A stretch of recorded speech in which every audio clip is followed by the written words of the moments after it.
So y is 80% greater than x. So y would be, you take x and then you increase it by 0.8 of x. So y is, there's a 1 there, 1.8x. And then x is what percent less than y. Let's solve this for x. So that's 1 over 1.8 y equal x. I don't want that decimal on the bottom. So I'm going to multiply top and bottom by 10.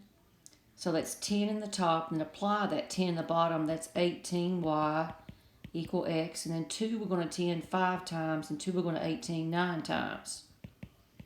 So x is 5/9 of y, but it says x is what percent less than y? Well, 4/9 then.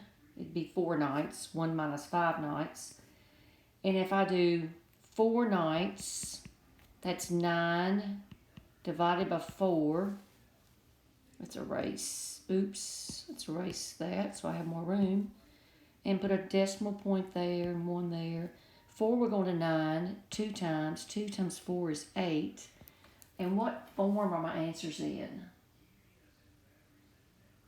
Hold on a second.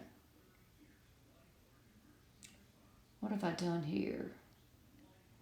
4 divided, I've got this opposite. It's 4 divided by 9, not 9 divided by 4. I can't erase all that. So it's going to be 4 divided by 9. Sorry about that. Right? It's going to be 4/9 less. 4 divided by 9. And so 9 will go, put your decimal up there, that's going to be 4. 4 times 9 is 36, and 4, okay, so that's just going to keep on going, right? 0.444. And I've got to go back. I got a remainder of 4. So it says what percent. To go from decimal to percent, you multiply 100. So I'm going to multiply that by 100, and that's going to give me 44 and a remainder of 4/9%.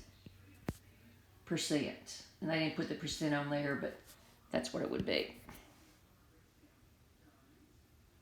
I've got a remainder here